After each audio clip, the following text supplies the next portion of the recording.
اپنے ہم نشین کا اکرام،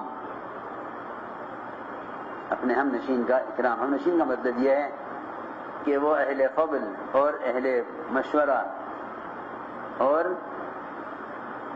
ایسا عملہ جو صرف نماز میں ہی نہیں بلکہ ہر دین کے کام میں امیر کا، خلیفہ اور ذمہ دار کی ذمہ داری کا حامل ہو سکتا ہے، ایسے شخص کو کندھے پھیلان کر بھی آگے آنے کی اجازت ہے۔ بعض مرتبہ ایک اہم ذمہ دار ساتھی مشورے میں پیچھے بیٹھا ہوا ہے اور غیر ذمہ دار آگے بیٹھے ہوئے ہیں، تو چاہیے کہ ذمہ دار کو، مشیر کو آگے بلایا جائے۔ عمر رضی اللہ عنہ نے لکھا ابو موسیٰ اشعری کو کہ میرا خیال یہ ہے کہ تم دروازہ کھول دیتے ہوگے دارالندوہ کا، مشورے کے کمرے کا دروازہ کھول دیتے ہوگے اور بھیڑ کی بھیڑ ایک دم داخل ہو جاتی ہوگی۔ فرمایا خط میں لکھا کہ ایسا مت کیا کرو، بلکہ پہلے اہل مشورہ، اہل رائے اور پرانوں کو بٹھایا کرو، جب وہ اپنی جگہ پر آ کر بیٹھ جائیں اس کے بعد دوسروں کو اجازت دیا کرو۔ یہ حضرت عمر نے لکھا حضرت ابو موسیٰ اشعری کہ پہلے اہل مشورہ کو بٹھاؤ، جب یہ اپنی جگہ پر بیٹھ جائیں اس کے بعد دروازہ کھولو۔ اس لیے یہ مطلب ہے اس کا اکرام الجلیس، کہ اپنے ہم نشین یعنی اس شخص کا اکرام کرنا جو آپ کے ساتھ بیٹھنے کے قابل ہے، اس کے لیے بھی قابلیت چاہیے ہوتی ہے، یہ نہیں کوئی کہیں بیٹھ جائے۔ صف اول کی تو بے شک فضیلت ہے ہر ایک کے لیے، لیکن امام کے پیچھے ایسے شخص کا کھڑا ہونا ہرگز اس کی گنجائش اور مناسب نہیں ہے جو امام کا خلیفہ بننے کی استعداد نہ رکھتا ہو۔ امام کے پیچھے ہمیشہ اس کو کھڑا ہونا چاہیے کہ اگر امام کو کوئی عذر پیش آ جائے تو وہ نماز کو سنبھال لے۔ نہیں اولو الاحلام والنہی، اور یہ حکم صرف نماز کے لیے نہیں ہے۔ لیلنی اولو الاحلام والنہی کا مطلب یہ ہے کہ جتنے بھی کام کرنے والے ذمہ دار ہیں ان کے ساتھ مستعد عملہ ہر وقت ان کے ساتھ چمٹا رہے، یہ مطلب ہے عمرہ کے ساتھ عملہ ہر وقت چمٹا رہے۔ میں کیا عرض کروں آپ حضرت سے، بعض مرتبہ ایک بات ذہن میں آتی ہے، اگر فوراً اس امر کو پورا کرنے والا عملہ نہ ہو تو اس کا بہت بڑا نقصان ہو جاتا ہے۔ اس کام میں یہ بات نہیں ہے کہ چلو اس مسئلے کو کل دیکھیں گے، بس جس کام کو نے کل پر ٹال دیا وہ کام ضائع ہو گیا۔ جیسے فرمایا کرتے تھے کہ تم کبھی بھی آج کے کام کل پر نہ ڈالنا، ورنہ کل کے کام اتنے زیادہ ہو جائیں گے کہ تمہارا سمجھ میں نہ آئے گا کہ کون سا پہلے کروں کون سا بعد میں کروں۔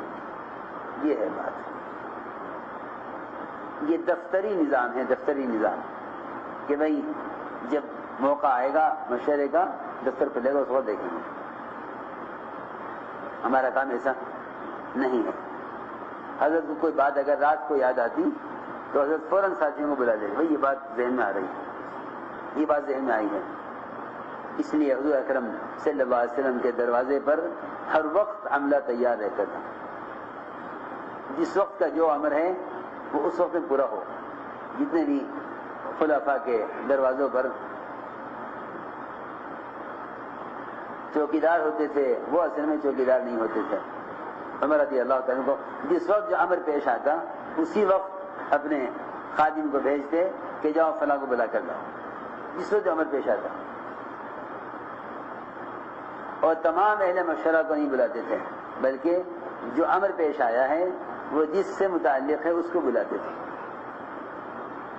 تو میں ضروری بات عرض کر رہا، اکرام الجلیس یعنی ایسے ساتھی کا اکرام کرنا جو ذمہ داروں کا ہم نشین ہونے کے قابل ہو، یہ مطلب ہے اس کا۔ فرماتے ہیں کسیب نے مرہ کہ میں چونکہ روایت سے معلوم، قصے سے معلوم ہوگا کہ اکرام الجلیس کا کیا مطلب ہے کہ میں مسجد میں داخل ہوا جمعہ کے دن، میں نے عوف بن مالک اشجعی کو دیکھا کہ وہ حلقے میں بیٹھے ہوئے ہیں اور دونوں پیر سامنے پھیلائے ہوئے ہیں۔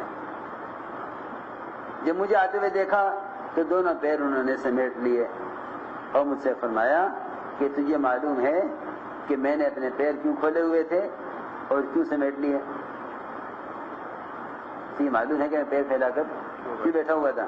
میں پیر پھیلا کر اس لیے بیٹھا ہوا تھا تاکہ کوئی نیک آدمی جو ہمیں رائے دینے کے قابل ہو، ایسا نیک آدمی آوے اور میں اس کو یہاں بٹھاؤں، اس لیے پیر پھیلا کے بیٹھا ہوا تھا تاکہ کوئی یہاں نااہل نہ بیٹھے۔ یہ مطلب ہے۔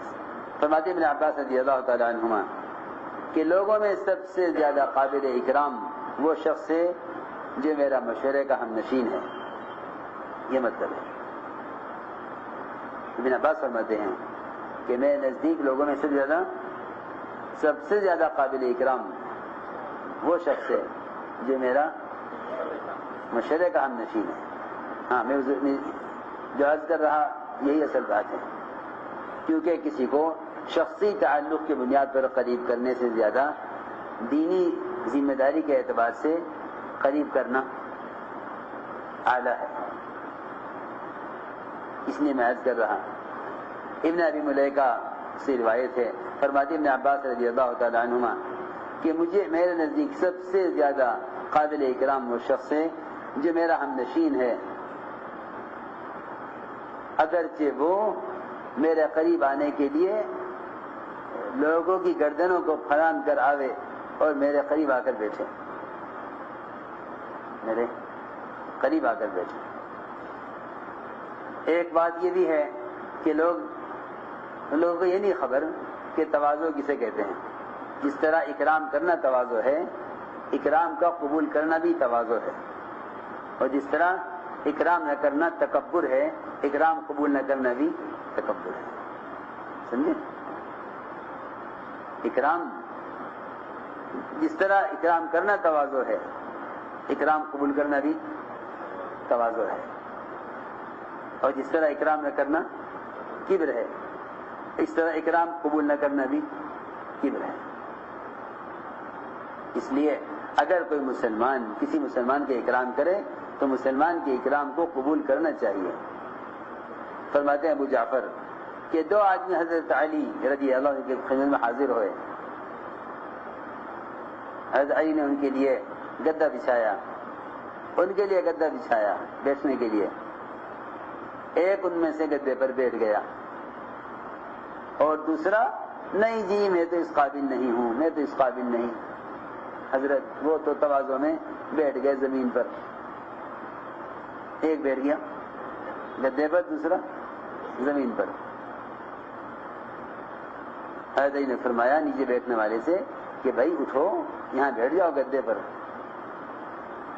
پھر یہ فرمایا کہ مسلمان کے اکرام کا انکار گدھا ہی کر سکتا ہے، کسی کے اکرام کا انکار کرے وہ گدھا ہی ہو سکتا ہے۔